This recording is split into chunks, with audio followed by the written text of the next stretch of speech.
I'm Don Holden at the Art Students League of New York. I'm in the studio where Robert Beverly Hale gave his famous lectures on figure drawing and artistic anatomy.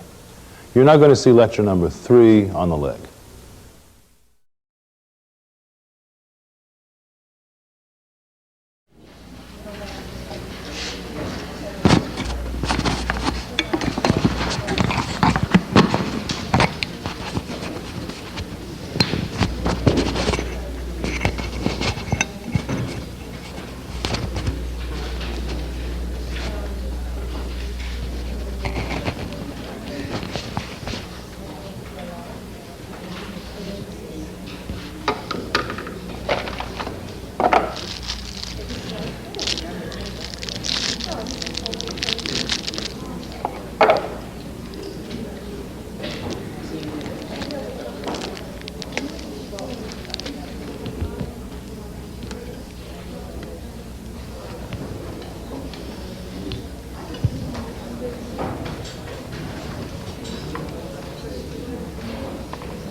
Well, I believe tonight we're going to talk about the knee and the lower leg and a bit about the foot. We've already talked a great deal about the knee.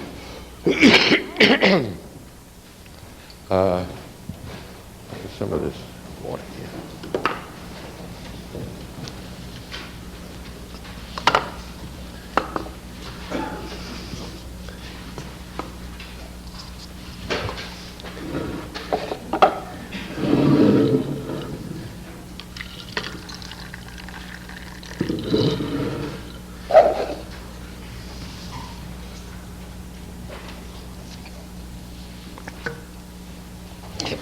We've already talked a lot about the knee when we were making these diagrams here.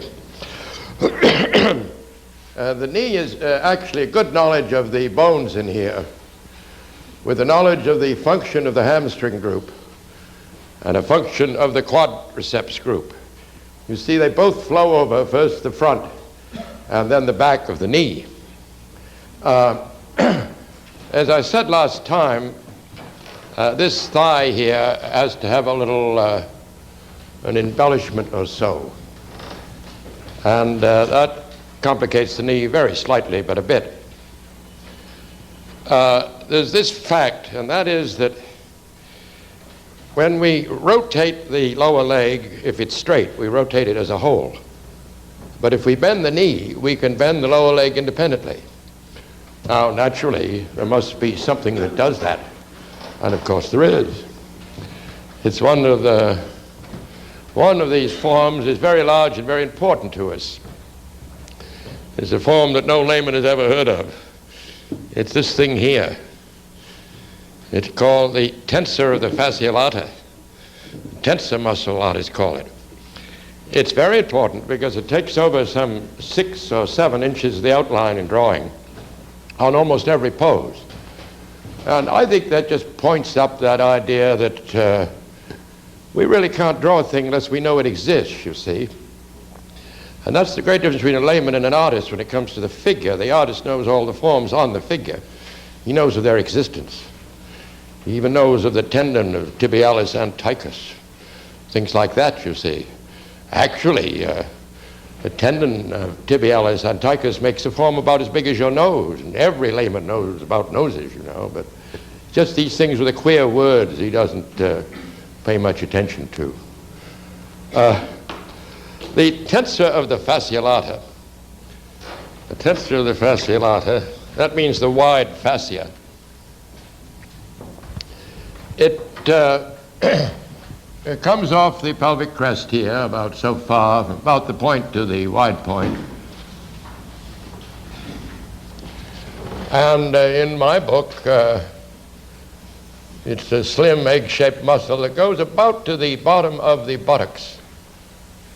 There's a principle at work there. It is how far down does it go? And what difference does it make anyway, since nobody's ever heard of it, you know? I mean, if you're drawing the tensor of the fascia lata, are you going to get a pair of calipers and measure the model to see whether it's 1/8 of an inch above the break of the buttocks, or 1/8 of an inch below? Since nobody's ever heard of it except a few artists and a few doctors, and the doctors aren't interested in the proportion of the muscle anyway, if I were you, I'd come to a convenient conclusion, which is that the incision of the fibers of the muscle are about that level. You see, that's what it means by having in your mind a kind of a secret figure. You see, you know about these things before you come to them, and your style doesn't get slowed up, you see. Now, that muscle goes into a band down here, but the band is really a thickening of the aponeurosis of the whole leg. You know, these muscles are all held in by aponeurosis, which is flat, thin gristle. And it penetrates between the muscles, and they move like saws and sheaths of aponeurosis. But the fascia lata is really a thickening of that fascia, but it makes a regular band. It has many names in the medical books. And the band comes down like this and goes into the tibia down there. About there, I guess. Gets thinner as it comes down. And now I think you can see what goes on. This is the muscle belly up here. And this, in a sense, is a tendon that goes all the way down to there. You see, if you put your knee up this way and you want to pull the lower leg that way, that muscle pulls the tendon, which goes into here, and it pulls the lower leg that way. On this great muscle here, the distinguishing muscle of man, really, there is a fibrous covering that also goes into that band. But I wouldn't pay too much attention to it if I were you, because I'd noticed that the masters almost invariably give you the feeling that this great buttocks is going into the bone behind there. The reason is, of course, that that muscle is what makes us into human beings and holds us in this splendid upright posture we've adopted rather recently. It's called in the book superficial gluteus maximus. It's a separate form, I suppose. But I wouldn't pay too much attention to it if I were you. I've noticed most of the masters give the feeling that gluteus maximus goes in between the hamstring group and the quadriceps group. Now, the tensor on this picture will show you how it takes the outline. It, you see, robs it from gluteus medius there. It hides the great trochanter. It would come down about like this. The band you really can't see from the front view, but you can imagine it going down there. On a woman, there's always a good deal of fat out here that further hides the band. The result is that a man is widest through his tensors, but a woman is wider a little lower on because of deposits of fat here. Now, of course, if you can find out how you rotate your lower leg this way, you'll have to figure out how you rotate it back. And that's done by the longest muscle in the body, the Taylor's muscle, it's called, or sartorius, this great ribbon here that comes down. It's called the Taylor's muscle because the tailors used to sit cross-legged in Rome. And if you sit cross-legged yourself, you see a great strong muscle running down there. It comes off the whole pelvic point here, and it really is like a piece of ribbon. And it runs down very much in the break here between the functions. The outside line is that. And it comes down, and then it joins the big spiral group of hamstrings that are coming around from the back and the adductor muscles. And they make this spiral mass here, as the students call it. You know, there are a number of muscles engaged in doing that. It's their tendons. It's semimembranosus, semitendinosus, gracilis, and this ribbon-like sartorius that joins into the game there. And it's really inserted about here. The result is, of course, if you wish to turn your lower leg the inward way, sartorius takes care of that. It would also lock you in balance against gravity, that powerful force, you see. So it has a certain importance. I would say that artists, in using it, more or less disregard the inner line. And they use this line here that more than anything intimates the line between the functions. You see, that's the adductor group. That's the adductor group. That's what pulls the leg in, you see, like that. And this is quadriceps. Well, with all that material, we have quite an attack going on the knee, I would believe.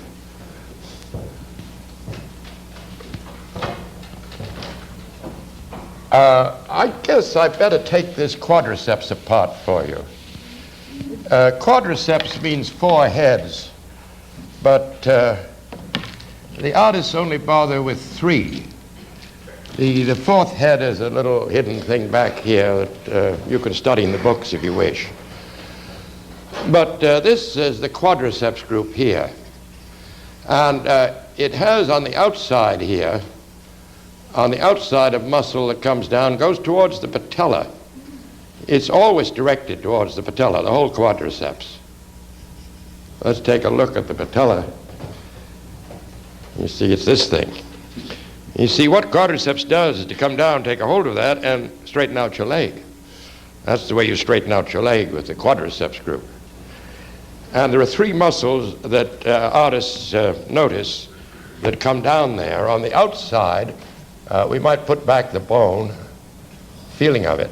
On the outside is this great muscle called vastus externus that comes down.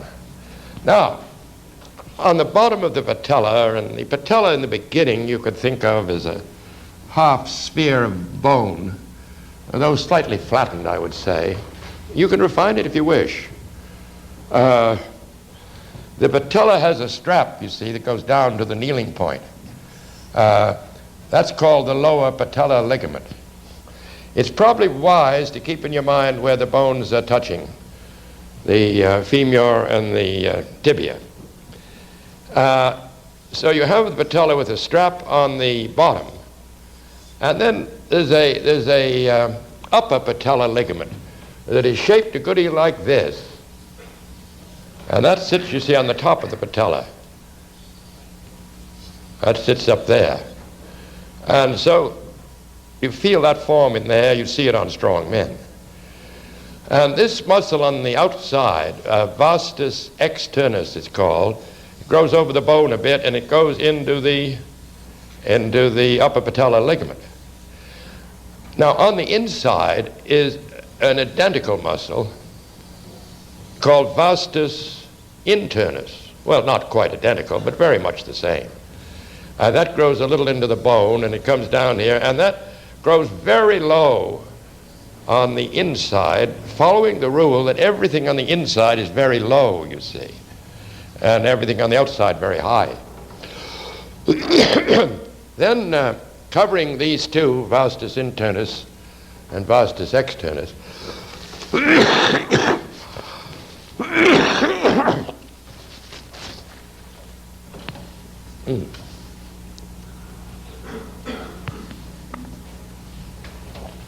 is a muscle called rectus femoris. Rectus femoris, that means the straight muscle of the thigh. In strong men, you occasionally see it in the group when they're in action in the quadriceps group. it starts off with a diamond-shaped ligament. And what is very important to know is that it doesn't come from the pelvic point. It comes from what artists call the secondary point, or doctors would call the anterior inferior iliac spine. That's a matter of great importance to artists, as I'll explain. This diamond ligament stops at that second point, you see, and comes out here. And, it's about so big, I think. And it at once goes into rectus femoris, which comes down towards the patella. It comes down towards the patella, and then it has its own strap, which you can see on very strong muscle models, that goes into the patella. The importance of this is that students, particularly in back views, never seem to know where the far leg comes from. But you can make up your mind now that if you feel your major pelvic point, that's this one, you're all sitting down, you feel your leg springing about one eye below, because the leg springs from this secondary point, you see. Well, artists know that is, trained artists. They know that, and therefore they don't make this peculiar sort of a mistake that other people do. You see on a 3/4 back, 3/4 back, there'll be a rib cage here. Let's get a center line so we can feel the 3/4 back, you see. And someplace down here there'd be a sacrum, you see, and a pelvic crest. One on the other side, and all these muscles we've studied, you see, gluteus medius, gluteus maximus, but this one's sitting down. That will cut off the length of the pelvis a bit, because as you probably all know now, you're sitting on your ischium here. You don't sit on the big gluteus muscle. It would hurt it, you know. Now, we can draw this stuff, I guess, pretty easily. We know what that is, the external oblique, you know, and we know about the, not a very good center line, is it? A little more like that, I guess. We know about these strong cords that come down here. We've been studying all these things. External oblique on the other side. And now we know that the front pelvic point is there. That is if we can see through the body. Well, I tell you, you can learn to see through the body in no time at all at a place like this league, because you draw the model all the time, don't you see? And if you learn to put in the back triangle and the front triangle, you're seeing through the body, you see. And after you've done it 20 times, it's terribly easy. Now, we know the leg springs from the secondary point here. So it'd be awfully easy if this character is sitting down to feel the secondary point right there, you see, and the leg would come out. If we're on to the tensor muscle, we'll feel a sort of something like that, you see. But the basis of the leg comes from the secondary point. Now, how about the other leg? How about the other leg? You'll find students take it out of the most peculiar places. They take it out of the nipple, you see. I've seen them take it out of the left breast. The other leg comes from the other secondary point, don't you see? And so if I'm going to draw the other leg, I can feel my front triangle with no trouble, at my age anyway. You see, I know the little point underneath. The secondary point is there. The other leg, if we could see it, would have to come from there, you see, no matter what was happening. It might go up or down. Don't take it out of the iris or the pupil of the left eye or something like that. Go right into the truth, you see, where we all live, we artists. Strange land, but that's where we all live, frankly. So it's a good thing to learn this landmark, you see, because the important line of the front profile of the thigh goes right to it, or the top profile of the thigh in this case. Well, I would say now we had plenty of information to attack a knee.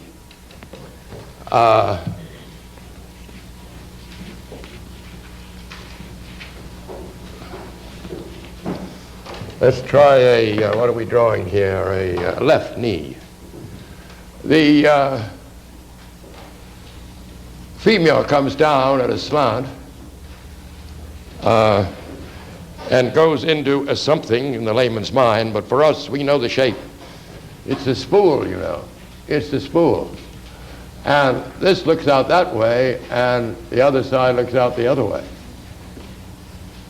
That is, our first thought is a spool, and that's much better than no thought at all, as far as shape goes, because we're students of shape, you see.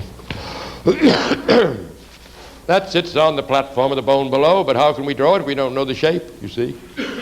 The layman would just put a kind of a cauliflower up there and let it go with that, but we're artists. And what we do, you see, is to look at it to see what shape it is. And if you look here for quite a while, you could figure out what that platform, what the shape is, you know, if you feel it particularly. It seems to be primarily just a half cylinder. You know, that's better than a something, much better than a something. So we can put this femur on a half cylinder. But we have another problem right away. That half cylinder merges into this shaft here. What sort of a shape is that? Well, actually, it's a three-sided prism, don't you see? I hope you all know that you can have four-sided prisms and six-sided prisms and eight-sided prisms. That's a three-sided prism. Well, let's make a big plan of this. We have a half cylinder in feel. Rather shallow it is. We're below it, you see, and here we have a prism. And then, of course, our problem in shape is to get from the cylinder to the prism. Well, what you do in your mind, just run a piece of ribbon down there, you see, and one from the other side. And you've got a pretty good idea of the shape. That flattens all this out, and it is flat, you see. That's all flat there. In fact, it goes back a little there. Well, there's the beginning of a search for shape, you see. So now we know about what we're doing here. You see, we have these little curving down planes. They go into the knife-like edge of the bone here.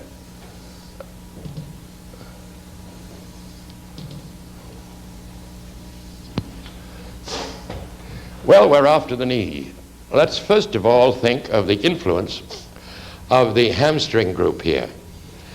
The tendon on the outside is very vertical, very strong, and it goes into the head of the fibula, which is a blunt tear in shape. And so in the back view, you really see just that vertical, strong tendon, sometimes giving you a little feel of the bone, however, as if it were clinging to it. That's the outside, you see. Now, on the inside, we have this enormous spiral rope, which students seem to call the spiral mass, and which is actually partly made up of the inner hamstrings.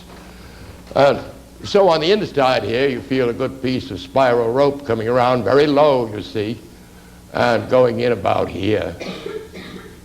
It's pretty round up here, and flattens out a bit as it goes towards the bone there. And that accounts for the for the back of the knee, you might say. You see, in drawing, we're very conscious of what's narrow in front and wide in back, all the way down the body. You're narrow in front and wide in back here. At the pelvis, you're very wide in front. The buttocks are very narrow, you see. The knee is narrow in front and wide in back, and the body keeps changing that way.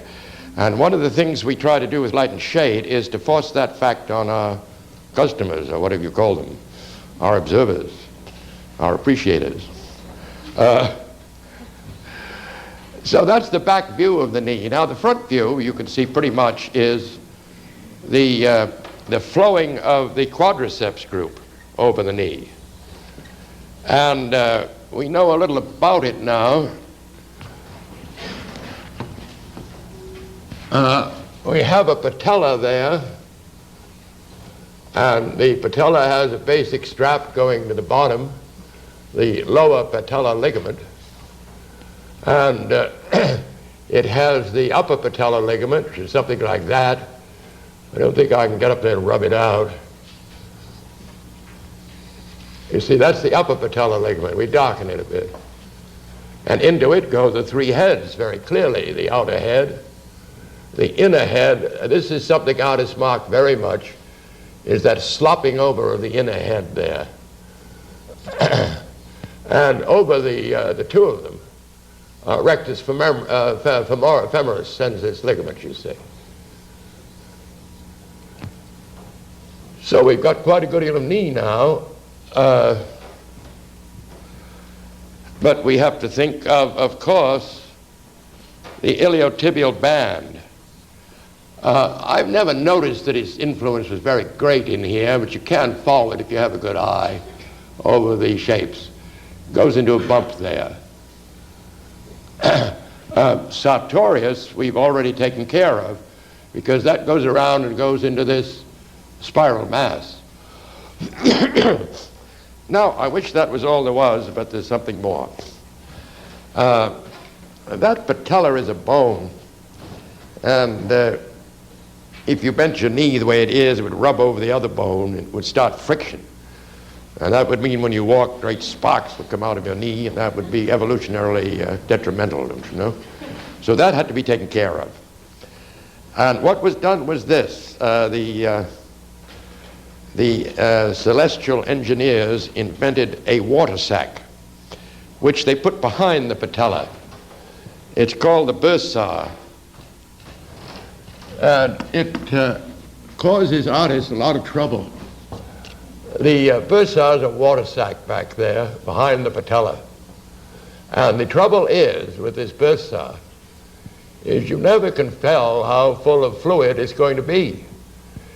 You see, if it's very full of fluid, the patella becomes a depression, and so does the upper part of this ligament. If there's just about a certain amount of fluid, this whole thing is sort of even. If, as the artist likes it, there isn't too much fluid, then you can see the patella, and you can see the upper and lower ligaments and most of these details. There are also deposits of fat, especially in women on the knee, so that you get wrinkles across the knee, and frankly, nobody much over 24, let's say, has a decent knee. But artists are very generous, and they usually give them anatomical knees, you know, just to cheer them up a bit. But you probably notice the average knee looks like a map of the Bronx or something. It's not very handsome. But that's in your own hands. Your knees are in your own hands, that's what I'm trying to say. Well, with those facts in mind, we can build knees in various positions. Let's see, let's take an outside one. And pick up an idea or so, perhaps. That would be the femur, you see, and it would go into the spool. Can you figure out which way these planes of the spool are looking? You remember here they looked out this way and they looked out that way. Now they're looking up. So the knee is very narrow when you bend it. There are a lot of funny things go on when you bend the knee. These joints here have none of the subtlety that the human joint has. They're just cheap hinges.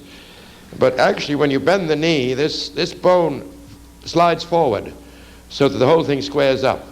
There's a forward sliding movement, you see, when you bend the knee.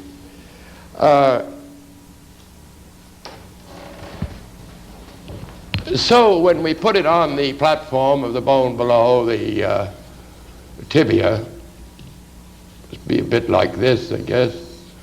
You put it below on the tibia there, and then you put the fibula next door.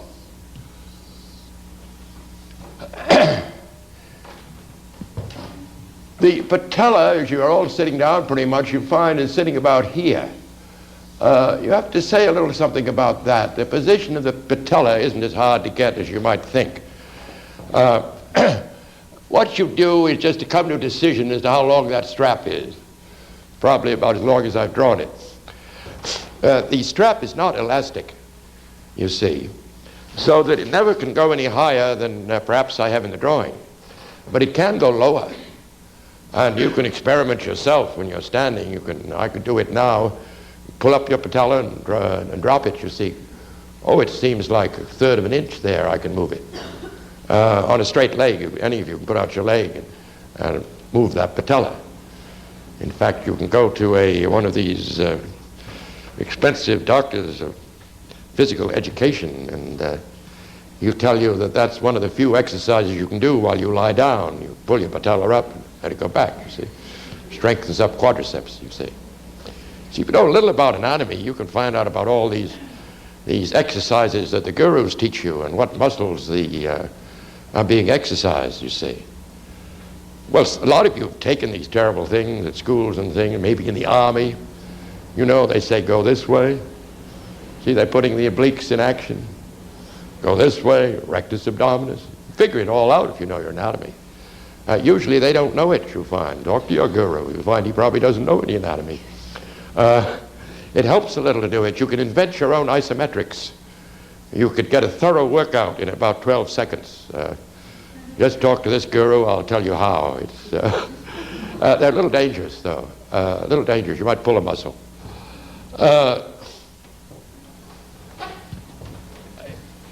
This is the outside view. The upper ligament isn't very prominent here.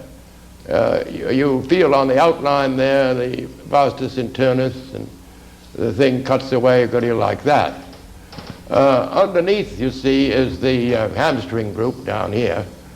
And coming out of it will be the hamstring on a curve now, the outer hamstring. That little accent used a lot by artists in sitting figures. I mean, if I draw a thigh here of a sitting figure, you see, it's this little accent there. Oh, I made it too strong. That little accent. Of course, the head of the fibula is quite a beautiful reminder of how much the lower leg has rotated. You see, you can't draw any line unless you run it over form that's in your mind, and you have to know exactly what aspect that form is in, how much it's rotated, how much it's tilted, you see. And the head of the fibula will tell you all about the tilt of the lower leg. The calf muscle comes in behind there and will begin to show. Now, we've got all the details except the iliotibial band, which you'll find will make quite a scene in this picture coming in there. The bursa, that was that water sac. The bursa won't bother you in the bent knee, because you see the knee opens up and the bursa gets in there. There's plenty of room for it, so it doesn't cause you any trouble. The lower patellar ligament you'll probably see a bit, going down to the kneeling point. You can right now, you can put your finger in there and find a hollow there if you care to. There's quite a difference between the inside and the outside of the knee. Let's take an inside view, left leg. See, that would be this, yeah. On the inside view,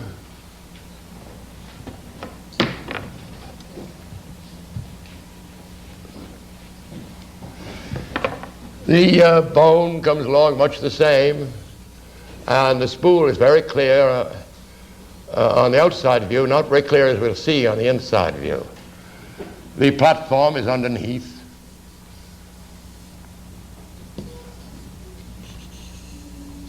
Now we have no fibula to worry us. The patella, as usual, it's pointing up about 45 degrees here, sort of up that way. The outline of the quadriceps is that.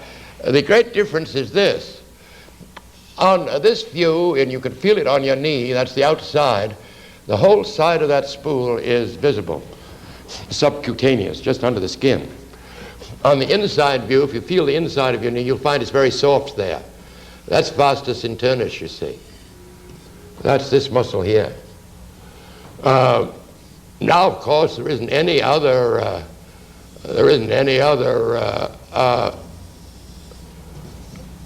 detail except this great spiral mass which tries to get as best it can into the bone there. And the sartorius will come down. You'll find a hollow there. You can feel the bone there. But that's about all it is. The inside of the knee is very simple, as is the inside of the lower leg.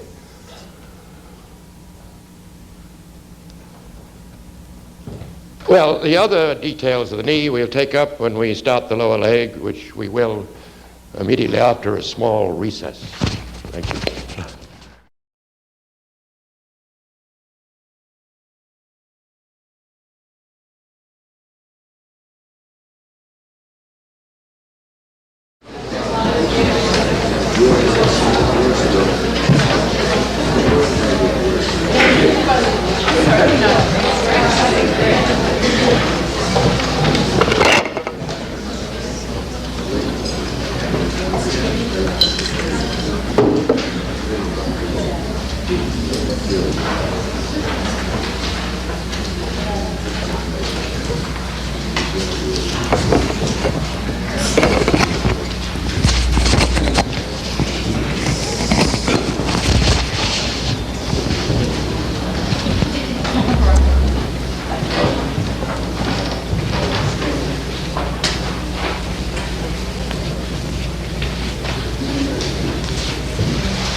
Now we're going to go into the lower leg, which, point of view of the skeleton, consists of the tibia and the fibula. Of course, I suppose the foot is part of it. The tibia is a supporting bone. The fibula is principally a decoration, really, except down here where it prevents what doctors call lateral displacement. I mean, it stops the foot from jumping out here. Fibula really means pin, and it goes through the flesh, you see, but it has no function of support. These two bones are tied together by strong ligaments, so they might as well be one.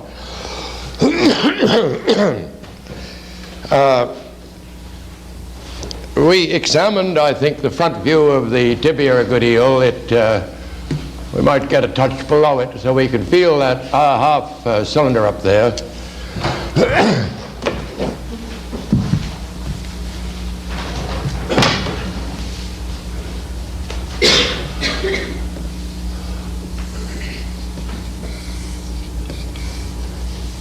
And you see how it moves into the knife-like edge of the shaft. Now, that's a construction line, or maybe a construction plane.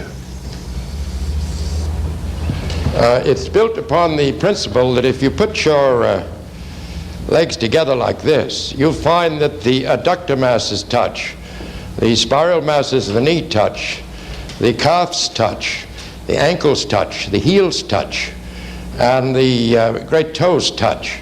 In other words, you could pass a plane through there, you see. That means there's always a straight line on the inside of the leg.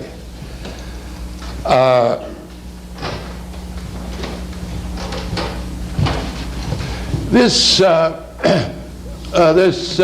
bone has a beautiful little curve on it, and a slight inward thrust on the standing side always. And it comes down, we run immediately into another problem when we get down here. And that is, we know we're working on a prism there, but down here we have to move to the bottom of the tibia, which is very cube-like.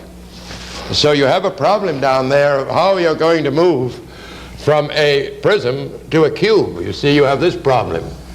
There's prism. You got above it or below it? I guess below it is better. Prism, above it, or whatever it is. And that has to move down here into a cube-like structure. Very flat cube, to be sure. How are you going to do it? Well, you'll find what happens is your center line divides and goes there, and the other line goes there. And this line comes down and goes to the back, you see. And this line naturally goes there. That's the way the form moves. And then, of course, you have to refine the form. You find little bumps here and there we talk about. So we get to the bottom of the tibia here, and we do get that almost block-like feeling. And quite a flat front plane there that the triangle makes. On this side we have the overhanging inner ankle, which really should have touched my line, though I think from the yes, I should have come in more. That is, if you drop a line from the spiral mass there, it certainly ought to touch that ankle, vertical. And that, of course, fits over the foot. And that's the tibia. The fibula, you don't have to think too much about its shape, because the whole shaft is buried in the flesh, you see. So you would think it starts with a tear and it ends with a tear, like a man's life, or perhaps a love affair, or any of those things. Though there's a great difference. The tear on the top is a blunt tear, and the tear on the bottom is a drawn-out tear. You have to study tears, you know. That shape turns up all the time, or perhaps part of the skin of that shape. Next time you get into a terrible fight with your relatives and they begin to weep, watch the tears. See carefully where the highlights are falling and that sort of thing. Become very observant. There are all sorts of things like that an artist ought to do. You know, quite occasionally here the models faint and fall on the floor and everybody's terribly shocked, emotionally upset. But the true artists are watching the change from direct light to reflected light as the model falls to the floor. We're just not like other people, I assure you. We always have a little reason and order and clarity in our minds about things. So the fibula, which is pressed up against the corner there, that ought to come in a little more, I suppose. The fibula has a blunt tear on the back. The shaft is nondescript for us, and it comes down here, and the long tear becomes very visible. This certainly should be narrower than that. I would say that's quite important. The ankle should be narrower than the knee. And then one thing it's very hard to teach students is that the feet across here are really no wider than the knee itself. You know, in the beginning people make enormous feet. But just remember when you were a baby and put your feet in your mouth. They're not much bigger now. I'm not sure any of you could do it anymore, but you'd be surprised. The distance across here is just as important. Yes, dear, if I can hear. Which part of the foot is... Oh, I'm so sorry. Across the bottom of the metatarsals. Across here. That, you see. We can measure it now, and we'll see it's just a little over half the width of the head. Just a touch, over half the width of the head. People easily make it as big as the head, always when they start to draw, you know. The foot on the front view. Well, of course, there is a foot in here, but we just suggest it now because we're going to study the bones shortly.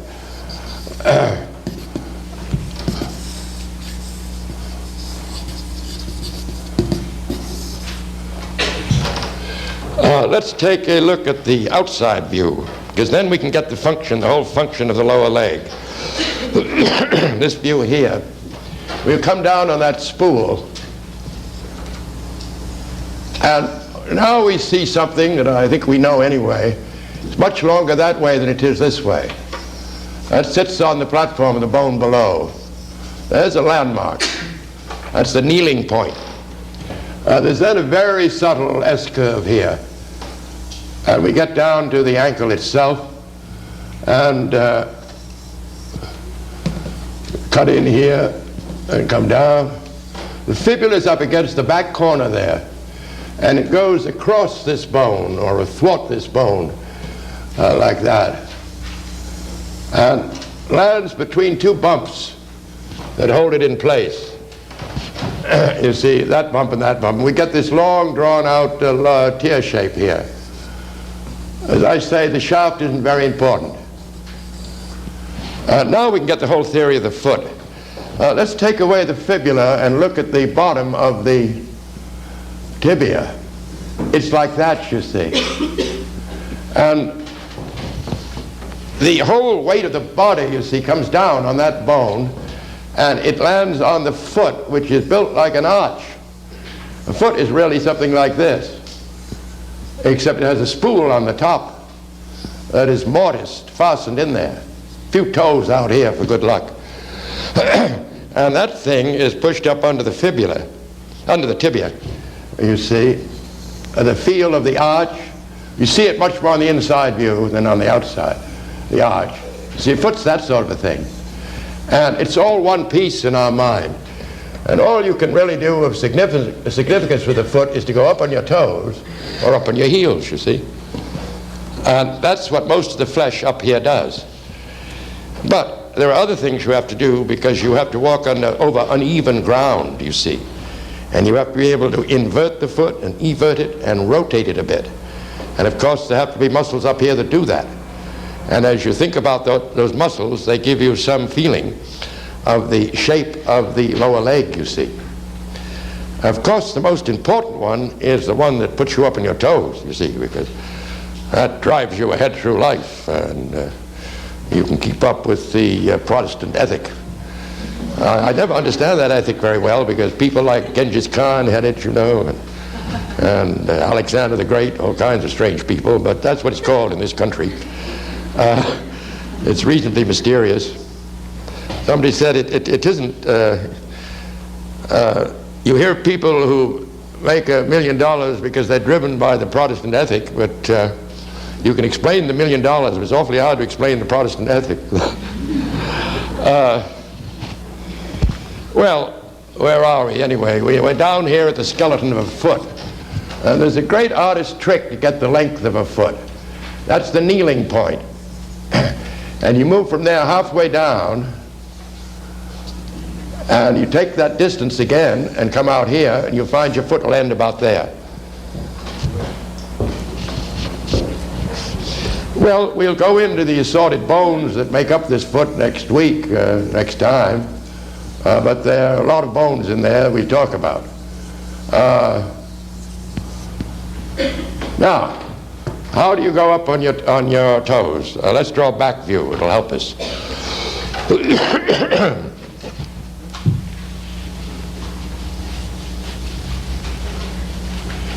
The back view, we'll get a new detail of the knee too that I haven't said too much about.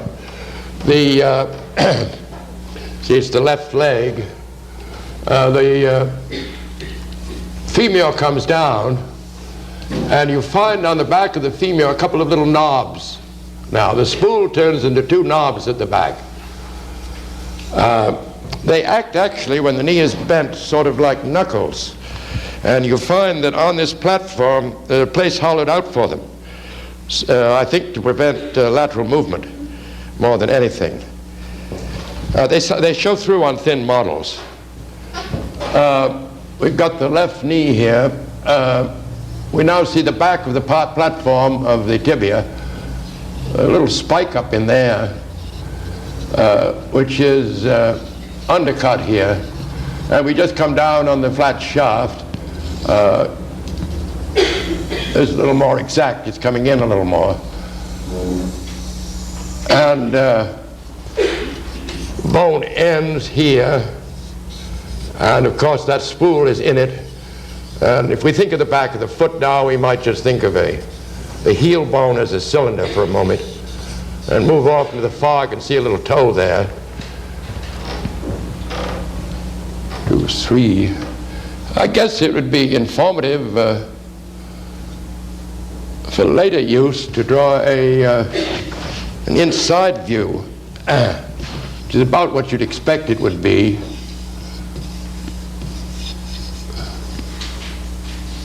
Watch that little S-curve. Now we have no fibula to bother us. And we can see the ankle here sort of spilling over the foot that is in there, you see. This is the inside now. Be about that long, I suppose. An awful lot of padding under the foot. We have to keep that in mind so that we don't get too shocked when we walk. You see, this body is full of shock absorbers. You've got a good layer of padding under your foot. There are little paddings in between these joints here. There's beautiful pad between each vertebra, all the way up to here. So you walk along, you see, but your brain gets this beautiful, smooth Cadillac ride. No jokes. That's all figured out for you. Helps you to keep sane, which is pretty hard. Well, this is supposed to be a inside view. You'd see the big toe here, just for future reference. Now, let's see how you go up in your toes. You have a great strong muscle in the back here. It has a great strong and famous tendon that goes into here, you see. And when the muscle pulls, it pulls your foot that way. Now, that tendon is called the Achilles tendon. That assemblage is called the calf, or calf, they say in this town. The calf group. Very few people know that it's a group of muscles, but it is two muscles that go into the Achilles tendon. The Achilles tendon rises much higher than people think, about halfway on a woman and even higher up in a man, and prepares to receive the muscles of the calf group. Those muscles are, first of all, let's put an Achilles tendon here. Comes off the heel, you see, and goes up. It ends in 2 beautiful half moons.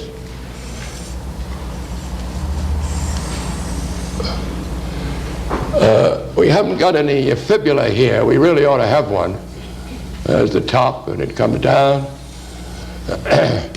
And you begin to see it down here very clearly. And the Achilles goes up, and artists have a trick. That's why I had to draw the fibula. And they draw a line this way because the outer ankle is lower than the inner. And they take it out here, and then they draw it the other way because the top of the Achilles tendon is lower on this side than it is on the other.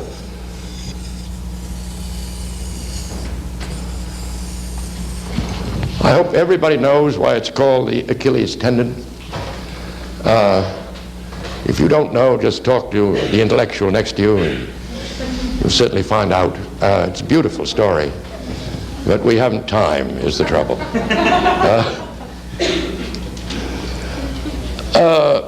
Now, there are 2 muscles that go into the Achilles tendon, and they make up what we call the calf group.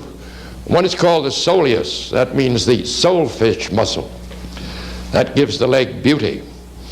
And the other one is called gastrocnemius. That means frog belly. That gives the leg strength. Soleus is like a soulfish. It grows off the back of the tibia and fibula and goes into the Achilles tendon. It's very thin, quite low, soleus.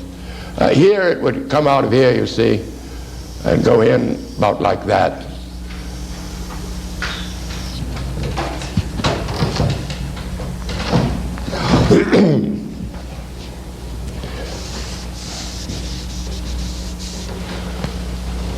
We could run the Achilles up here if we wished. Get a half moon. Oh, God.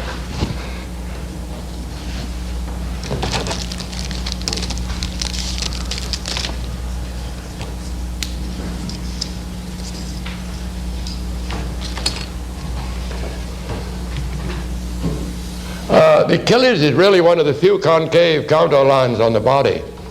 Another one is back here, you know. Very few.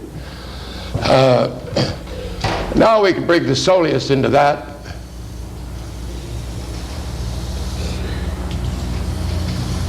And then we can go after the calf. The calf muscle actually originates way up here on a tendon. And that flows over on two tendons. They flow over there, then you get the actual belly of the calf muscle. What is very important is that plane there. Beginners, when they draw a leg, they get to the knee. They'll always go out like that. But that's a long, low plane, that plane.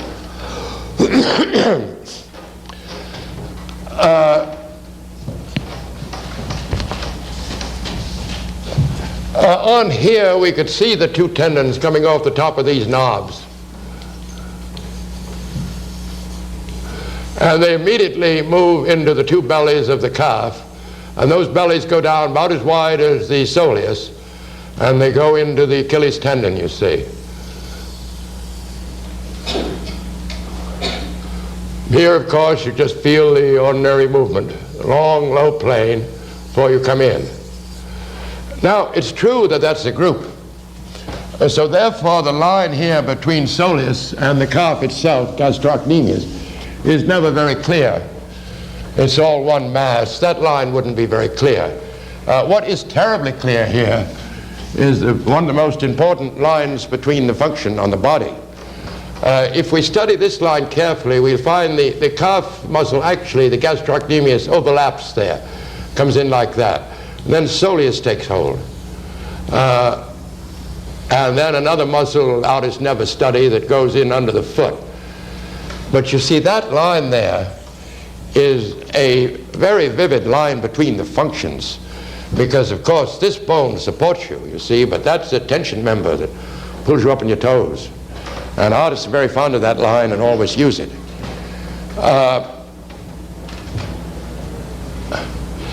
So I think that explains how you go up on your toes, you know. And of course, you have to remember that muscles and muscle groups are always antagonistic. Like unhappily married couples, they're always pulling against each other. So at once your mind ought to think, well, what works against the calf? That's the muscle that I mentioned briefly earlier. Very important to artists. It's called tibialis anticus. It means the muscle in front of the tibia. And that will put you up on your heels, you see, which is the opposite function of the calf. Tibialis anticus, however, is simply part of a large secondary group that we have on the lower leg that is called the peroneal group.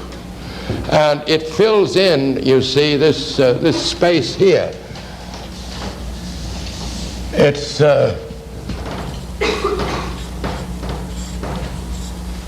group that fades away into tendon about down this far, I think. And we'll go into it quite thoroughly. It would be quite hard for me to teach this to you at this lecture. Those who want to learn these things, I think will have to do a little outside work. But you see, as on the hand, these tendons are very important, because any line that carries over form, of course, betrays the shape of the form as well as the direction of the form, you see. So artists try to learn all these tendons very carefully on the foot and on the hand. And of course, they're interesting to us from the point of view of what they do. You see, they have to accomplish all these functions the foot has when you walk over uneven ground, like the lava. Many of you have been to Honolulu, they have these terrible lava beds. If they're very rough, the natives there call them pa hoi hoi. But if they're very smooth, they call them ah. I don't know how many of you can speak Hawaiian here. Many? I don't see many hands up. And the foot has to adjust to all this sort of thing. So we have in this group, we have 6 muscles with long tendons. And they're arranged in this fashion.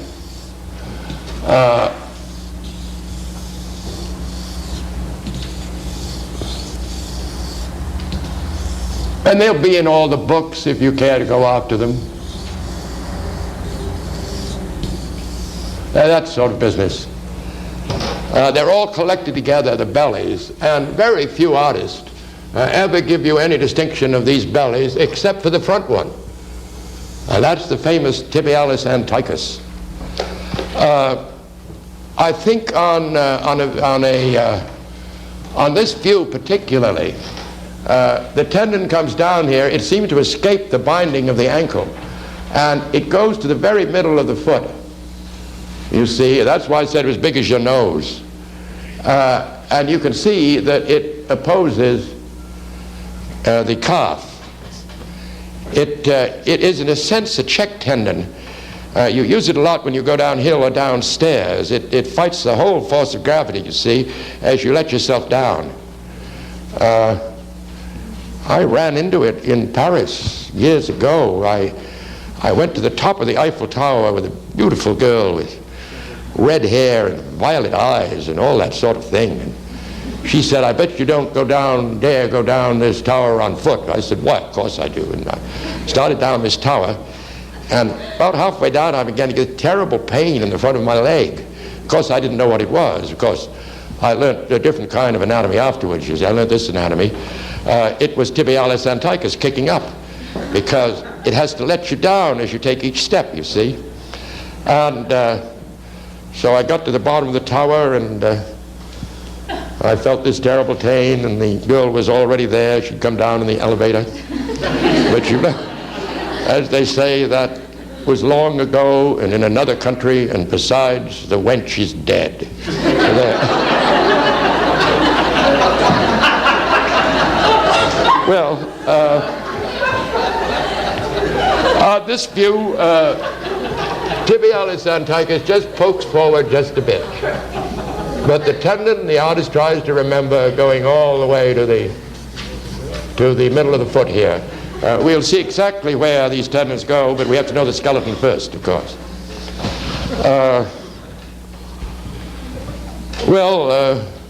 Paris in the 20s. Now let me see.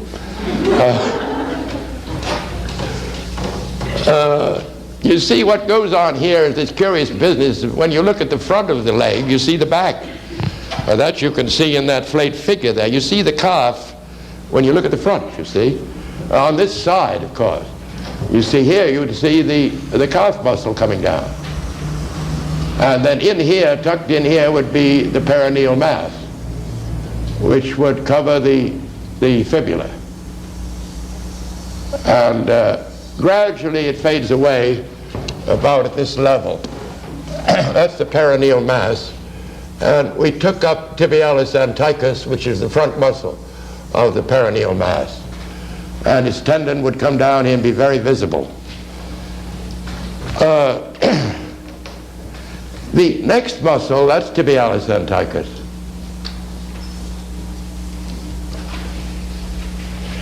The next muscle is called the special extensor of the great toe. It's terribly visible about here. It seems to be bound down in here as the other tendons are, but it goes down to the end of the great toe. And it's tucked in here, and I don't think you'll ever notice it. That's the special extensor of the great toe. This one is the common extensor of all the toes. That's tucked in there, up there, and the tendon really doesn't appear till about here.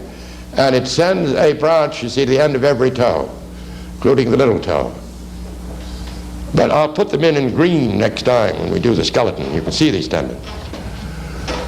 The next one is a minor one called peroneus tertius, third perineal. It sends the tendon down to quite an important place, though.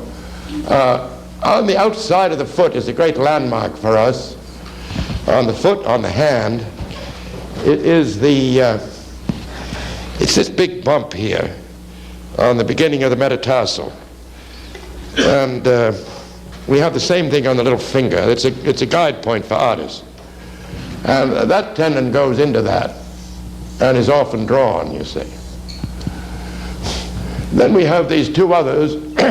This one is called peroneus longus, and that sends the tendon down, does quite an extraordinary thing. It comes behind the ankle, you'll see it very often, and that tendon goes all the way under the foot and holds this transverse arch in tone. And if you injure that muscle when you go skiing on these weekends, you'll have a lot of trouble with your feet, I assure you. The next one is the little peroneal, they call it, and that again sends a tendon into the metatarsal, the bump there. Dividing these two last ones is a well-known tubercle. These are the sort of things that artists like Dürer and Dali, I hate to put them in the same phrase, but they understand these matters. This is a kind of a plane surface here, and people are called upon to decorate it sometime by tendons of that sort. I think that's the story of the leg pretty much. I haven't given you the function of these tendons in detail, but I think you can easily figure them out. Frankly, the tendon of the common extensor comes down here and seems to bury itself in the foot about there. And you can play it against the long big one here, and you get a sort of a long upside down triangle that artists are fond of, because it carries the flow, you see, from the lower leg into the foot. You can play around with these things. I suppose what we ought to do is just get the feel of the big contour line around here.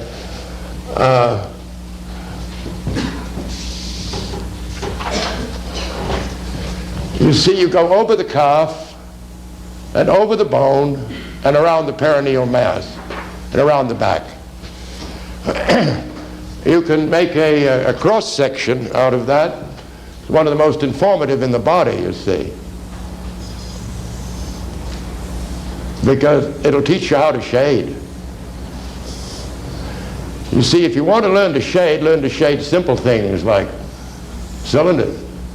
See the cylinder in there? See the overriding cylinder. Two planes will teach you how to shade.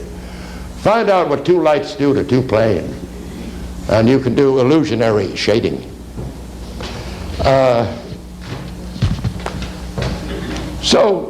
Get a hold of that counter line. It's terribly cylindrical there on almost everybody. Occasionally on very strong men you will see the individual muscles, but mostly tibialis anticus and the two perineals. The counter line comes around, you see, and goes over the bone. On this front view here, that bone is right under the skin all the way down. And artists like to say it can be a ribbon of light or a ribbon of shade.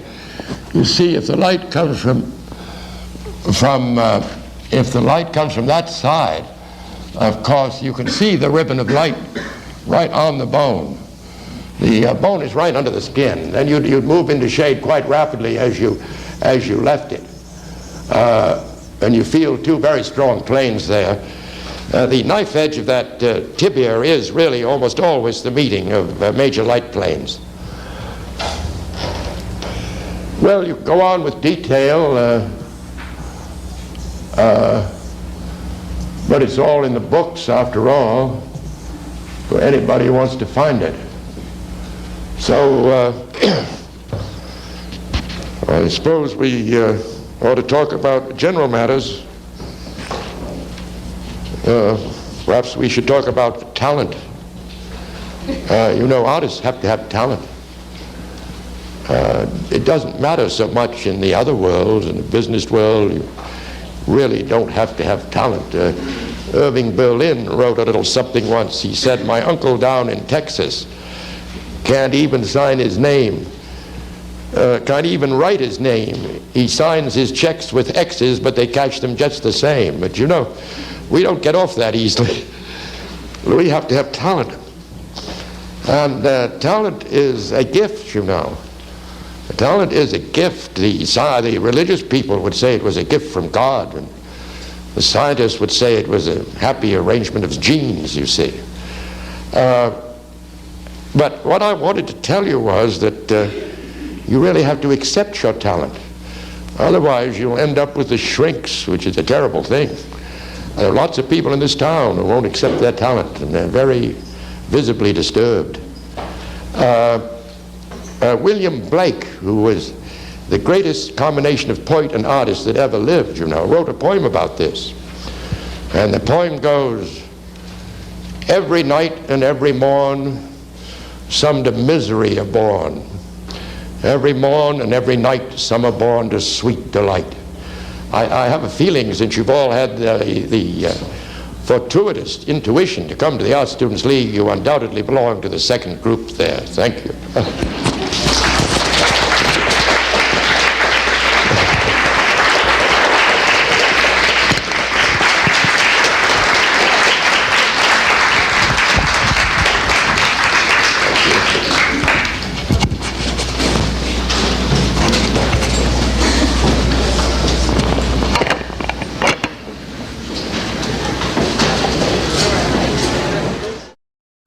You've just seen Robert Beverly Hale's lecture number 3 on the leg, one of 10 lectures on figure drawing and artistic anatomy. We hope you'll join us for the next lecture in the series, lecture number 4 on the foot. This is Don Holden at the Art Students League of New York.